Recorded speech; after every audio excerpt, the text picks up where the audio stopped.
have a little bit of food. Okay? We have no medical, and you know, I really want that too. I want you to be able to get the medical. I feel that I need to be taken to a military medical facility under the situation. Wouldn't you agree? And my uncle too? Do you have a military ID? I do not, but you should know from running my social security number. You know, you go back to the office and I have. You don't run social security. Okay, well, that's a problem because, you know, actually, it doesn't really matter. It doesn't. You guys are supposed to know by running my name and look in the computer. You guys got a whole stack of paperwork, right? See, that's where the problem is. I think you think we do something different than what we actually do. Okay. We're CPS, we're child protective service. Okay, well, let's be fair here. We also can help you with the. Let's be fair, all right? Medicaid and the food assistance. Okay, but I can't get Medicaid. I don't qualify for it. You know why? Why is that? Because I have TRICARE that they won't let me use. I only feel safe going to a medical hospital, a military medical facility. So can we work on that? That would be a big help.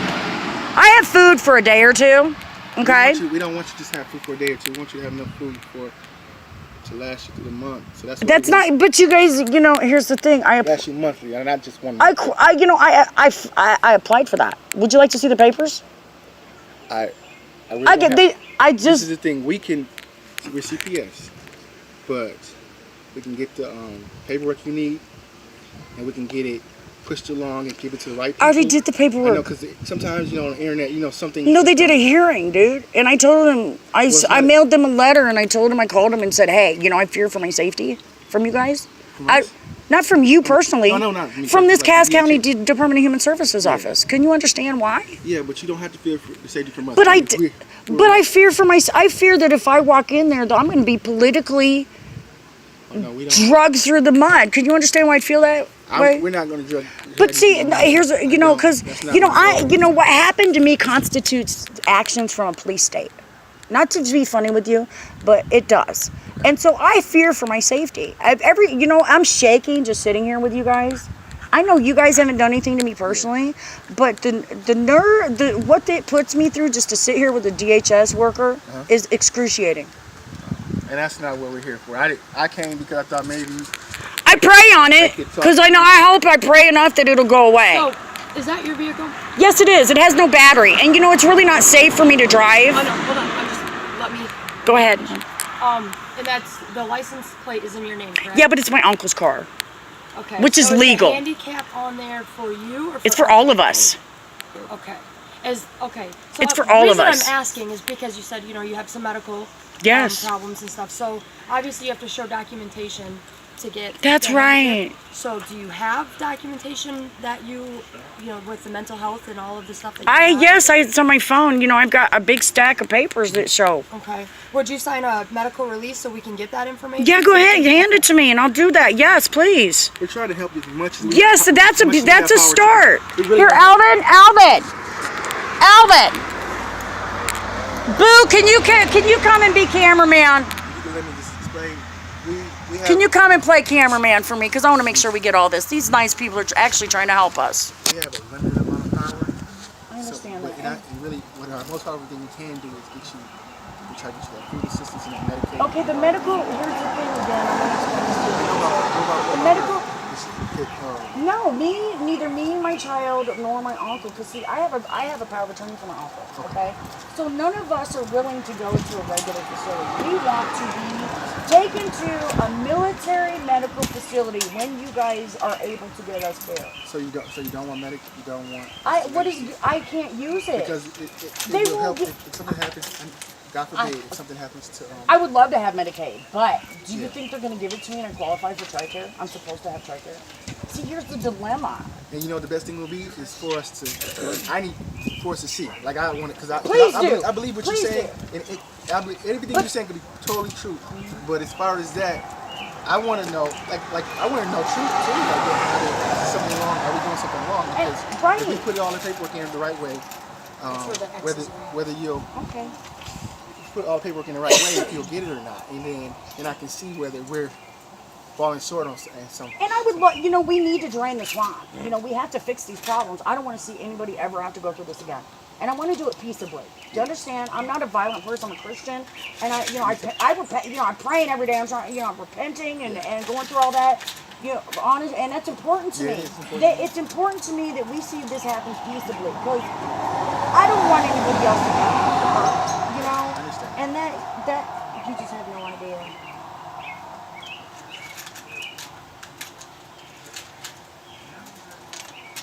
You know, I've signed a lot of these for DHS. Really? Yes, I have. And the thing about it, we're not new workers, but we've been here like the last 2 or 3 years. See, I've never met her. Yeah. How are you? That's this yours is my too. first time meeting you. And see, that's the thing. That should tell you we're good people. We don't cause any trouble. No, we don't think you call you. We're here to help. We're here to help. We really. And I appreciate I know it don't seem like it, maybe because it doesn't. But everybody's different. Right, and I understand that, and I'm trying to bear with you. I'm trying to be fair, okay? Yeah. Because this is huge, and I just don't want, you know, I don't want to see this repeated. Yeah. The only way you can stop it is to make changes. Right. Who was the worker you were working with for Samson? Leach, L-I-E-C-H. Do you have a number? No, I don't even know. You ever phone? It's an. I probably can find an email, but I don't even know. 44502. I think it's 51. You want to get that packet for me, please? Because I want to see while we're here, what it is that she needs. Yeah. She said it was my bank statement. Okay. But I sent that to her, and since then my bank was closed. I can't get down there. What we can do is. And see, that's a problem. We're here. Oh, I know it's a problem. I understand that. What we can do is we can get that from you, or you say it's closed. You can't. They closed my bank account, and I'm having a problem with the bank too, with my uncle. And I tried to tell. What you just say? You don't have a bank account? No, with my uncle's bank account. Oh. They are taking money from his bank. No, it was that big thing I got in the mail yesterday. It's on that clipboard on top of the thing up there, on the toaster oven. But I see, I lost my train of thought. So we were talking about bank statement and bank close. Oh yes. Well, in the course of this, they're doing a bunch of stuff with my uncle. They keep adding overdraft fees that aren't legal. And yeah, but you know, now because of that, they've taken like $3,000 from his account, and then they took my son's Social Security check. This is Fifth Third down here now. They didn't even tell me that my bank account was closed. They took my son's check, his SSI check, and kept it. After they closed the bank, they looked him in his face. Oh, yeah, that's not good. That's illegal, isn't it? Because if it wasn't for that, we'd actually have money for food. I'm not trying to be funny with you, but can you understand that? We would have money for food. I know the overdraft fees, and I get those, and they're horrible, and you end up paying a lot of money that, well, it's over, and they tried to say that we had, but see, he's supposed to have overdraft. What? I think it is. I think it is. But the overdraft fees, here's the problem with that. We never did anything to cause them. Well, yes, that's a, you know, I don't. You know what? When you're not charging anything to your account, you know, and they just pop up, you're not doing nothing, making any charges. That's kind of. What it does is if the overdraft fees work the way, like if something comes out of your account, there's no money in there. Then they just start doing fees. And yeah. If you don't do it, and trust me. But see, we tested it because, you know, I'm a tester. I like to test things. And so we tested it. So for a couple months, we didn't even charge nothing to his account. And they just kept charging overdraft fees for no reason. And you know, that's a problem. Don't you think that's fraud? Is that something FDIC should deal with? That's the insurance people from the bank. Oh, yeah, yeah. Yeah, the people that insure the banks and our money. And the thing about it is, that's one of those sketchy things because it's like. The office today. Yeah, I did. I called her I called her when I got this paperwork last night. She's out of the office. Just so that you know. How they coming up yeah, you know, Memorial Day and all. You know, yeah. But that thing with the overdraft, I do understand it, and it's. And I've been trying to deal with them. I sent them letters. You know, you guys are probably going to go on my email and look anyway and see all that, which is fine. I don't care. I have nothing to hide. I'm just letting you know I have nothing to hide. No, I understand. So you know, you guys go ahead. I would appreciate it. I welcome it. We don't have the power to do that. And that's well, see, that's funny because that's what DHS did to me. We didn't. No, not you. No. Department of Michigan Department. Oh, it's Health and Human Services now. It used to be Department of Human Services. Back in the day when I had my case with them. So that's why I keep calling them DHS. I hope you. Yes, love. What? Oh no! See, we got to fix that here. Here, I got to fix my flags. That's important.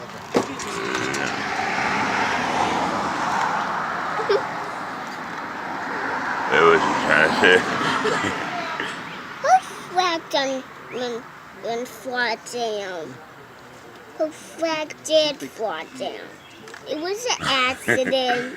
Yeah, it was an accident. We back the blue and first responders. We can't have that. I understand. Oh yeah, that's like DHS. We go by DHHS and then. Now and you say, do, but back then it was DHS. Oh yeah, I Okay, you know they've changed their name about 50 times in the last 15 years, haven't they? Haven't they, brother?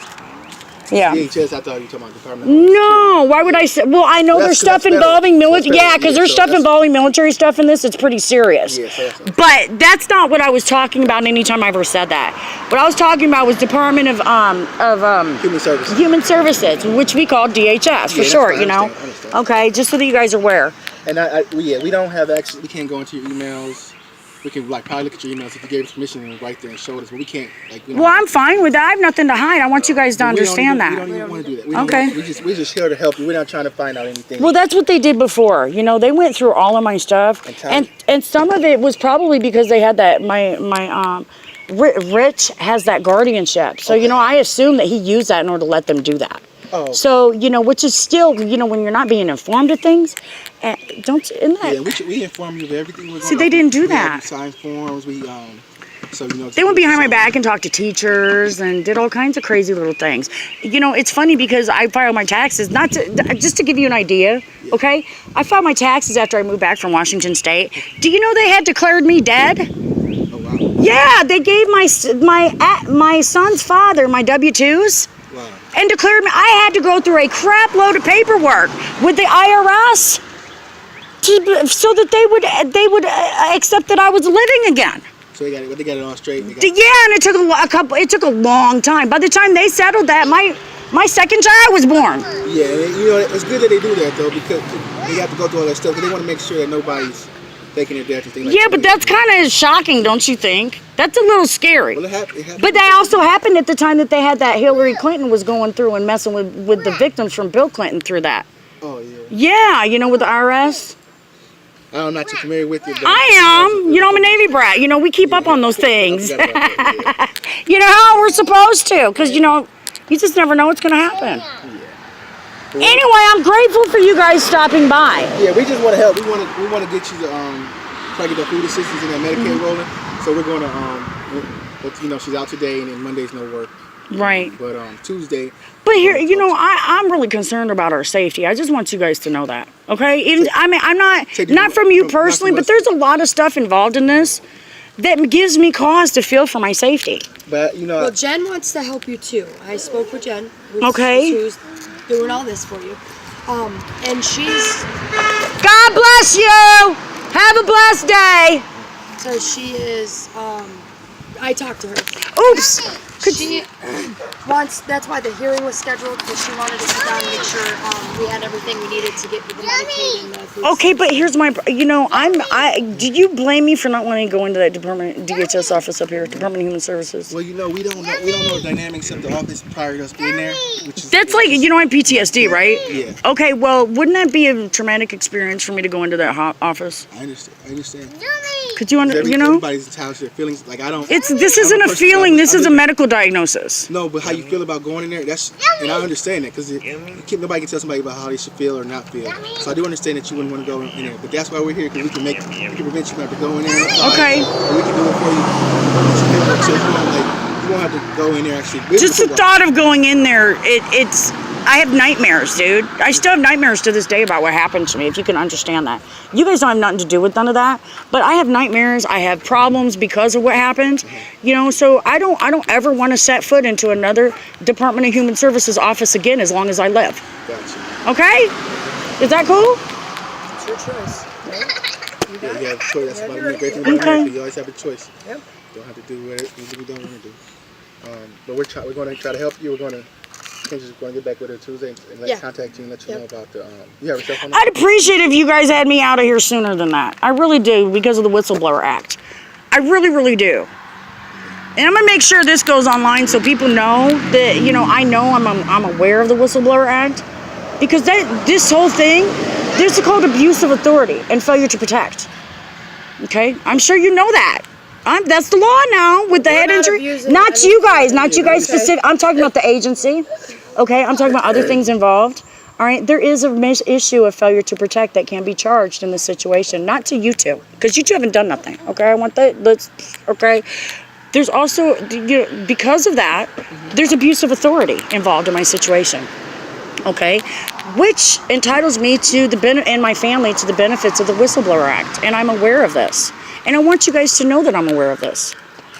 Because the longer we continue to sit here and do nothing, the worse it's going to be when it comes to a conclusion. Not for the two of you, but for the people who have committed these acts.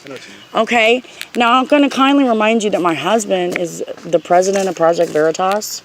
And so don't you could just imagine what he's thinking right now.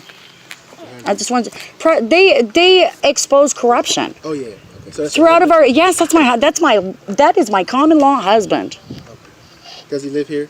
His mother stays here in Michigan. Okay. He lives in New York though. Okay. How often do you see him? I don't know. I can't tell you. Gotcha. Because I have amnesia, you know. So that's kind of scary. So how long were you guys together for it to become? We got married in 1991, so I think it's pretty much a sealed deal. Okay. And there's never been a divorce. And considering the military knew about it and it was in my paperwork, and also the state knew about it, that creates a problem, don't you think? Are you guys living here? God bless you. We've lived here in Michigan, but not together. It doesn't matter. He's my common law husband. Do you know what that means? Michigan has to honor that. You know that's the law, right? Michigan must honor common law marriage. It's part of their constitution, or their laws. Not constitution, but their laws. And I know that for a fact because I went and looked it up. So it doesn't matter what our relationship is. We got married, we swore on the Bible to be with each other till death did we part in 1991, and that we would get together in the end eventually. That's what a common law marriage is, okay, in the state of California. We swore that we intended to come together as husband and wife before death do us part. You guys got married in California? Yes, we did, and it was documented by the California Juvenile Court. Yeah, here's something else too that might be that I think is kind of funny. Do you know that a state-paid counselor, witnessed our marriage? Oh yeah. Yeah, and I was a minor at the time. Yeah, so could you imagine what Dianne Feinstein thinks of that? How old were you? I was 17 years old, and I was a ward of the state. Could you imagine what Dianne Feinstein is thinking of that? That's kind of funny, don't you think? Yeah. I don't think it's funny. No, I know what you were being. I was, yeah. You know, I have a habit of doing that because I've been through so much. That's my defense mechanism. Okay. Okay. All right. So we cool for the moment? Yeah. I wish you guys could get to that Whistleblower Act a little sooner than Tuesday. Could we try to do that today? Within the next 24 hours? Can you try? Can you at least tell me you'll try? Because I can dig that. I'm going to look and find more information about it. Okay. I'm not too familiar with it, but I'm going to... Can I give you a word of advice? Yes, ma'am. Could you please contact either the Michigan Attorney General or the Department of Justice? Okay. Could you do that for me, please? And tell them that I asked you. I've got to tell them I have a video asking you guys to contact them. Okay? All right.